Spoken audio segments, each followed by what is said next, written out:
So hey guys, నా పేరు వంశీ. ఈరోజు మన ఛానల్లో రివ్యూ చేయవలసిన ప్రోడక్ట్ వచ్చేసి ఆసూస్ ROG Ally. ఇది వచ్చేసి నేను అమెజాన్లో అయితే పర్చేస్ చేశాను 60,000 రూపీస్కి. ఇప్పుడైతే 52,000 రూపీస్కి అయితే పడిపోయింది. సో ఇక్కడ మీరు చూసినట్టయితే Ally అయితే మనకి బాక్స్లో అయితే వచ్చింది. మనకి బాక్స్ ఓపెన్ చేసి చూసుకుంటే పైన అయితే మనకి ROG Ally అయితే ఉంది, ఇప్పుడు మీరు చూడొచ్చు. అండ్ Allyకి కింద అయితే ఒక బాక్స్ అయితే ఉంది. ఈ బాక్స్లో అయితే మనకి Allyకి సంబంధించిన యూజర్ మాన్యువల్ అయితే ఉంది. అండ్ మనకి లెఫ్ట్ సైడ్ కంపార్ట్మెంట్లో చూసుకుంటే ఛార్జర్ యొక్క పవర్ కేబుల్ అయితే ఉంది. అండ్ రైట్ సైడ్ చూసుకుంటే మనకి ఛార్జర్ అయితే ఉంది. ఛార్జర్ వచ్చేసి 65 వాట్ ఛార్జరు. అండ్ మనకి ఇది టైప్ సి కేబుల్తో అయితే వస్తుంది. అండ్ బాక్స్ పైన చూసుకుంటే మనకు ఒక అట్ట మొక్క అయితే ప్రొవైడ్ చేశారు. అట్ట మొక్క అంటే ఒక స్టాండ్ Allyని పెట్టుకోవడానికి. సో ఇక్కడ మీరు చూసినట్టయితే ఇది మనకి out of the box Windows 11 home అయితే వస్తుంది. Windows 11 కంప్యూటర్లో మనం ఏమైతే చేయగలమో అన్నీ మనం అయితే ఈ ROG Allyలో అయితే చేసేయచ్చు. సో మనకి 20 లిమిటేషన్స్ కూడా లేవు ఇందులో. సో అదొక ప్లస్ పాయింట్ అని చెప్పుకోవాలి స్టీమ్ డెక్తో పోలిస్తే. CPU వచ్చేసి AMD Ryzen Z1 ఎక్స్ట్రీమ్ ప్రాసెసర్తో అయితే వస్తుంది. అండ్ GPU వచ్చేసి AMD Radeon RDNA 3 గ్రాఫిక్ కార్డ్తో అయితే వస్తుంది. ఇది GTX 1050 లేదా GTX 1650 గ్రాఫిక్ కార్డ్కి మధ్యలో ఉంటుంది. సో మనకి ఇది Xbox లేఅవుట్ అయితే వస్తుంది. Allyకి టాప్లో చూసుకుంటే మనకు ఒక 3.5mm జాక్, ఒక micro SD card slot, external GPU port and type C port, plus and minus volume buttons, 2 LED indications, power button with finger print scanner అయితే ఉంది. సో ఇప్పుడు దాన్ని టెస్ట్ చేద్దాం. సో అయితే మనకి ఫింగర్ ప్రింట్ అయితే బాగానే పనిచేస్తుంది, స్పీడ్గానే ఉంది. మనకి లోపల అయితే ROG Allyకి డెడికేటెడ్గా 2 సాఫ్ట్వేర్స్ అయితే ఉన్నాయి దీన్ని కంట్రోల్ చేయడానికి. సో ఆ 2 సాఫ్ట్వేర్స్కి షార్ట్ కట్ బటన్స్ అనమాట ఇవి. అండ్ మీరు ఫ్రంట్ చూసుకున్నట్టయితే మనకి ఫ్రంట్ ఫైరింగ్ స్పీకర్స్ అయితే ఉన్నాయి. మనకి డాల్బీ అట్మాస్ సపోర్ట్ అయితే వస్తున్నాయి. అండ్ ఇది మనకి ఇన్బిల్ట్ మైక్రోఫోన్తో అయితే వస్తుంది విత్ నాయిస్ క్యాన్సిలేషన్ టెక్నాలజీతో. ర్యామ్ అయితే మనకి 16GB LPDDR5 డ్యూయల్ ఛానల్ ర్యామ్తో అయితే వస్తుంది. 16GBలోనే VRAM కూడా తీసుకుంటుంది. 4GB VRAM అనుకుంటే మనకి మిగిలింది 12GB ర్యామ్ అయితే వస్తుంది. సో స్టోరేజ్ చూసుకుంటే మనకి 512GB NVMe M.2 2230 SSDతో అయితే వస్తుంది. 2230 మోడల్ SSD తీసుకుని అప్గ్రేడ్ కూడా చేసుకోవచ్చు.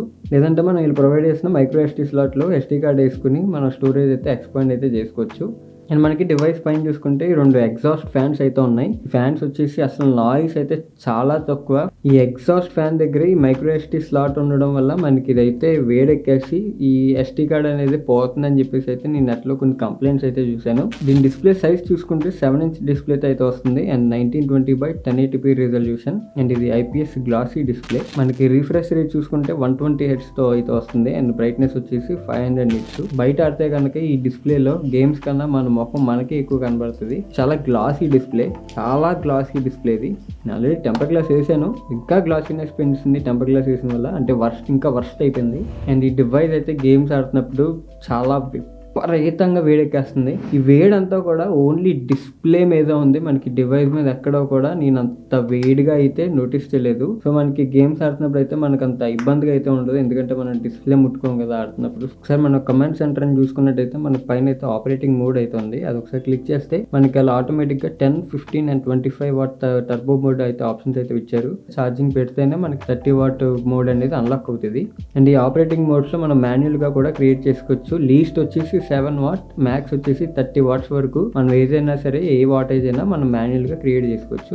అండ్ ఇంకా మనకి కింద చూసుకుంటే మనకి బేసిక్ బటన్స్ అయితే ఉన్నాయి. ఆర్మరీ క్రియేట్ సాఫ్ట్వేర్ ఓపెన్ చేస్తే మనకి operating mode, game visuals, RGB mode, audio ఇవన్నీ అయితే సెర్చ్ చేసుకోవచ్చు. దీని ఛార్జింగ్ గురించి చూసుకుంటే మనకి ఇది 50% 27 minutesలో అయితే ఎక్కుతుంది. అండ్ 80% వచ్చేసి 50 minutesలో అయితే ఎక్కుతుంది. అండ్ 0 to 100 వచ్చేసి 1 hour 44 minutes అయితే పడుతుంది దీన్ని ఫుల్లీ ఛార్జ్ ఎక్కడానికి.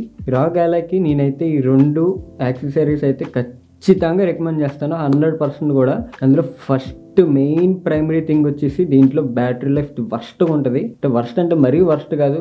ఇప్పుడు GTA 5 30 వాట్స్లో ఆడారంటే మీకు గట్టిగా అయితే ఒక 45 minutes to 1 hour అయితే వస్తుంది. అండ్ మనకి 15 వాట్ పెర్ఫార్మెన్స్ మోడ్లో వాడితే GTA 5 మనకు ఒక 2.5 hours అయితే వస్తుంది. నేనైతే ఈ పవర్ బ్యాంక్ని అయితే రికమెండ్ చేస్తాను. ఇది వచ్చేసి 3,300కి ఎందుకో పర్చేస్ చేశాను నేను. ఇది మనకి 2 to 2.5 hours ఎక్స్ట్రా బ్యాకప్ అయితే ఇస్తుంది. అండ్ ఇంకొక ఐటమ్ వచ్చేసి ఈ HDMI డాక్, ఈ type C to HDMI dock అనమాట. ఇది HDMI port, micro SD with పెద్ద మైక్రో SD కార్డ్ది 2 USB 3 పోర్ట్స్ అయితే ఉన్నాయి. అండ్ మనకి 100 వాట్ టైప్ సి ఇన్పుట్ అయితే ఉంది విత్ పవర్ డెలివరీ. ఇంకొక సైడ్ వచ్చేసి ల్యాన్ పోర్ట్ అయితే ఉంది. మీరు చూడొచ్చు. ఇప్పుడైతే నేను గోడ్స్ ఆఫ్ సుషిమా అనే గేమ్ అయితే ఆడుతున్నాను. ఈ గేమ్లో అయితే 1080p హై గ్రాఫిక్స్ సెట్టింగ్స్లో అయితే రన్ అవుతుంది. ఈ సెట్టింగ్స్లో మనకి 60 FPS అయితే రన్ అవుతుంది ఈ గేమ్. సో మనకి 1080pలో విజువల్స్ అయితే చాలా బాగున్నాయి. గేమ్ కూడా చాలా స్మూత్గా రన్ చేస్తుంది. లోడ్ టైమ్స్ అయితే జస్ట్ 2-3 సెకండ్స్లో అయితే ఈ గేమ్ లోడ్ అయిపోతుంది.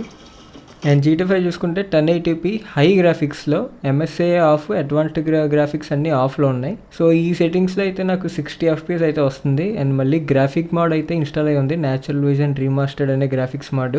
ఆ మోడ్ తీసేస్తే మనకి 90+ FPS అయితే వస్తుంది 1080p హై గ్రాఫిక్స్ సెట్టింగ్స్లో. వెరీ హై కూడా పెట్టుకోవచ్చు 60 FPS కావాలనుకుంటే.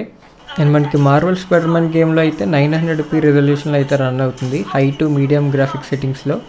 ఈ సెట్టింగ్స్లో అయితే 50 to 60 FPS అలా అయితే వస్తుంది. సో ఇక్కడ మీరు చూడొచ్చు, ఒక్కొక్కసారి 60, ఒక్కొక్కసారి 50, అంటే 50 to 60 మధ్యలో అయితే రన్ అవుతుంది. గేమ్ అయితే స్మూత్గానే ఉంది, ఎక్కడ కూడా లాగ్ అయితే అనిపించలేదు నాకు. సో దీని విజువల్స్ అయితే ఇంకా బాగున్నాయి.